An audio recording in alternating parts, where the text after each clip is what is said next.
Good morning বন্ধুরা, শুভ সকাল। নতুন একটা ব্লগে আপনাদের স্বাগত। ঝকঝকে তকতকে ব্লগ নিয়ে চলে এসেছি আমি কাবেরী জীবন কথা থেকে। যারা এখনো কাবেরী জীবন কথাকে সাবস্ক্রাইব করেনি সেই সব বন্ধুদের জন্য রইল আমার অনেক অনেক স্বাগত। আমার চ্যানেলের পাশে থাকবেন আর সঙ্গে থাকবেন। আমি মোটামুটি ফ্রেশ হয়ে গেছি, চা খাওয়া হয়ে গেছে, এবার একটু ফোন ঘাটাঘাটি করছিলাম। তখন ভাবলাম এখন হাতের সময় আছে, তো চলো ব্লগটা স্টার্ট করি। এখন গেছে দীপঙ্কর বাজারে, তো দেখি বাজার থেকে কি আনে আর কি কি করি আমি সারাদিন। সঙ্গে থাকবেন, চলো। সকালবেলা উঠে ফোন ঘাঁটতে ঘাঁটতে একটা সুন্দর কবিতা চোখে পড়ল। চলুন আপনাদের সাথে একটু শেয়ার করে নিই। কবিতাটার নাম সুখকে সঙ্গী করো। অভিমান জমিয়ে লাভ কি, আমরা বাঁচবো আর কতদিন? যতদিন বাঁচি সুখকে না হয় সঙ্গী করেই বাঁচি। রাগ কষ্ট অভিমান নিয়ে কেটে যাবে সারা জীবন। আর যখন বুঝবো সময় শেষ, তখন শুধুই হবে আফসোস। তাই ক্ষমা করো, ভুলে যাও, হাসো, বাঁচো, সুখী হও। জীবন ছোট, সময়টা খুব কম, সুখকে সঙ্গী করে বাঁচো। দারুণ লেখাটা না? ভীষণ সুন্দর লেখাটা লাগলো, তাই একটু শেয়ার করলাম। সকাল সকাল কত মাছ এনে হাজির করলো দেখো। মাছের বাজারে গেছে, তো সেইখানে ভালো মাছ পেয়েছে। আমি বলি না আমাদের এখানে পাওয়া যায় না। সকাল সকাল চলে গিয়ে অনেক দূর থেকে মাছ নিয়ে এলো মাছের বাজার থেকে। সেই বাসা মাছ এনেছো আবার? ওফ, আবার সেই ফ্রাই করতে হবে। এখানে মেশানো আছে ওই যে কি তেলাপিয়া, তেলাপিয়া আর 4 টুকরো পোনা তেলাপিয়া বার করে নিয়েছি, আজকে ঝাল করব। এখানে আছে বড় বড় চিংড়ি মাছের ডিম। পুরো এক সপ্তাহ মাছ নিয়ে চলে এলো। অবশ্য অনেক দূর না, বাজারে কি করবে, ভালো পেয়েছে। আজকে আমগুলো দারুণ, মনে হয় যেন মিষ্টি হবে কিনা জানি না। হ্যাঁ হ্যাঁ, দারুণ পেয়েছে। এরই মধ্যে দেখো না, এত কাজ করছি, সব কিছু ঝাড়া পোঁছা বার করে এক্সট্রা জিনিস ফেলা, তার ভেতর মাসি এলো না। এখানে আবার জাম পেয়েছে, দেখি জাম। ওয়াও, জামগুলো কি সুন্দর দেখো। যেদিন জিনিস ভালো ভালো পায় না সেদিন মনটা ভালো হয়ে যায়, বলো, যে এত সুন্দর জিনিসগুলো পেলো। পয়সা দিয়েও এখানে সবসময় যে ভালো জিনিস পাওয়া যায় তা নয়।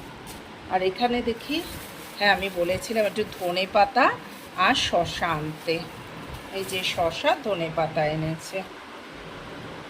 তমশাই, মন দিয়ে আজকে খাচ্ছ ডিম সেদ্ধ আর কলা। তোমার খাওয়া উচিত ছিল তো। এখন কি ঝালমুড়ি?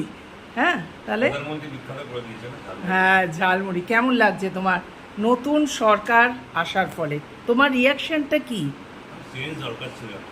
হ্যাঁ হ্যাঁ, সেটাই। আমরাও কোনোদিন রাজনীতি করি না, কিন্তু যাই হোক, এটা হ্যাঁ কলকাতায় গিয়ে থাকতেই হবে। না, তুমি এই চেঞ্জটা ভাবতেই পেরেছো কোনোদিন?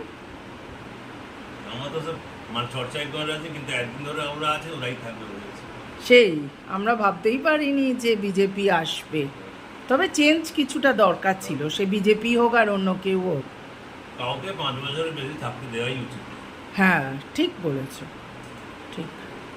চলে এলাম বন্ধুরা, এবার এই মাছগুলোকে বার করেছি। এই মাছগুলো কি জানে? এগুলো হচ্ছে বাসা মাছ, একদম ফিশ ফ্রাই, ভেটকি মাছ যেরকম সেরকম ওখানে বাসা ফ্রাই। এটা অবশ্য মহারাষ্ট্রে এসে আমি জানলাম, আগে আমি জানতাম না। এইগুলোকে একদম ফিশ ফ্রাইয়ের মতো আজকে আমি ফ্রাই করব। তার জন্য কি কি করতে হবে চলুন আপনাদের সাথে শেয়ার করি। আর এর ভেতর থেকে বেছে নিচ্ছি, সবগুলো তো আর ফ্রাই করা যাবে না। দেখুন এরকম পাতলা পাতলা করে যেগুলো কেটেছে সেগুলোকে আমি আজকে ফ্রাই বানাবো, সেটাই খুঁজছি যে আর কিছু। হ্যাঁ এইটা আছে, এইটাতে করা যাবে না।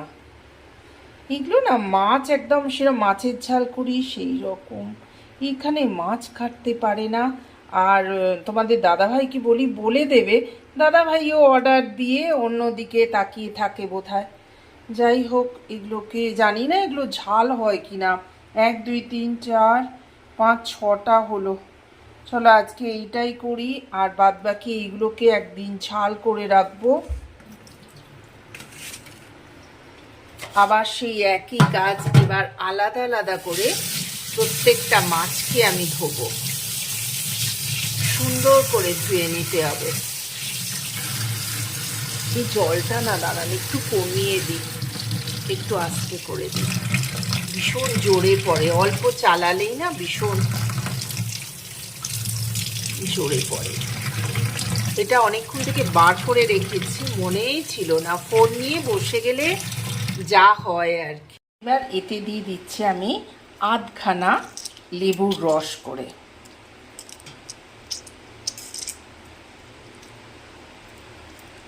এইটাতেই ম্যারিনেট হবে।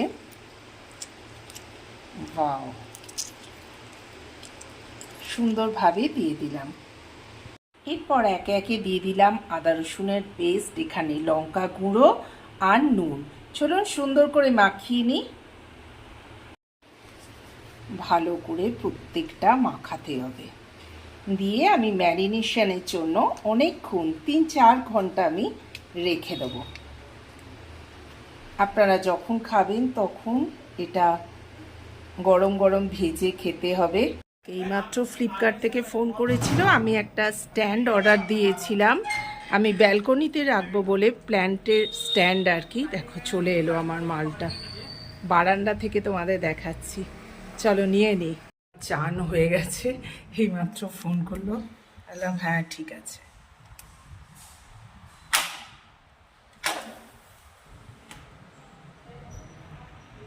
लिफ्ट चले एलो। फ्लिपकार्ट का है ना? Phone number last 46। हाँ, एक मिनट रुकिए। সামনে কেটে দেখাবে, সেজন্য আমাকে বলে একটা কাঁচি দিতে, ওরা চেক করে দেবে একবার। বাপরে বেশ বড় এসছে, এত বড় স্ট্যান্ড বুঝতে পারিনি তো এটা কি স্ট্যান্ড এসছে। এই যে দেখো, এই দেখো এরকম একটা স্ট্যান্ড অর্ডার দিয়েছিলাম ব্যালকনিতে রাখবো বলে। ভালো করে চেক করে নিলাম, ওরা বললো ডিফেক্ট কিছু নেই। তো আমি বললাম না ডিফেক্ট কিছু নেই, কিন্তু এখানে স্লাইড দেখো রং ওঠা, তারপরে আর একটা জায়গায় কোথায় দেখলাম হ্যাঁ এখানে রং ওঠা, এইরকম এইখানটায় এই দেখো এইখানগুলো রং ওঠা। তো আমি বললাম রিটার্ন করা যাবে না? বললো না এটার জন্য রিটার্ন করা যাবে না। সঙ্গে সঙ্গে প্যাকেট বার করে বসে পেলুম, আমার রং তুলি নিয়ে বসে পড়লুম। এই একটু আঁকার শখ আছে আর কি, তাই জন্য মোটামুটি বাড়িতে কিনে রেখেছিলাম। চলো একটু সাদা রং করে দিই, এখানে তোমাদের দেখাচ্ছি। সুন্দর একটা তুলি পেয়ে গেলাম এর ভেতর। এবার এইটা সাদা রংটা খুলে আমি রং করে নেব। এ দেখো, যখন আমি বাচ্চাদের পড়াতাম না তখন ওদের আঁকাতামও মাঝে মাঝে। আমার একটা শখ আছে ড্রয়িংয়ের, তা গল্প বলতে বলতেই তোমাদের সাথে কাজটা করে নিই। তখন আমি গিয়েছিলাম ওদের কিছু কেনাকাটার জন্য, তখন নিজেও একটা কিনে রেখে দিয়েছিলাম আর কি। একটু আলপনা টালপনা করার এগুলো আমার মোটামুটি একটু শখ আছে। তো দেখো আজকে সেটা কাজে লেগে গেল। এ দেখো কি সুন্দর হয়ে যাচ্ছে না? ওয়াও, দেখো আমার হস্তশিল্প শেষ হয়ে গেল মোটামুটি। এই পুরোনোটাতেও যেগুলো উঠে উঠে গিয়েছিল সেইগুলো সব সুন্দর করে দিলাম, দেখেছো? দুটো র্যাক রেডি। পোস্তটা বার করে নিয়ে একটু পোস্তটা ভিজিয়ে রাখতে হবে।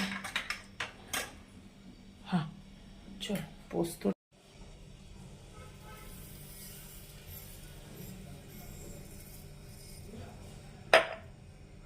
এতে একটু জল আর অল্প একটুখানি নুন দিয়ে ভিজিয়ে রাখবো 10 মিনিট, তাহলে দেখবে একদম পোস্তটা মিহি হয়ে বাটা হয়ে যাবে। আর একবারই মিক্সি চালালে বাটা হয়ে যায়। আমডালও রেডি হয়ে গেল, কি সুন্দর হয়েছে দেখো। মসুর ডাল দিয়ে আমডাল করেছি। এই দেখো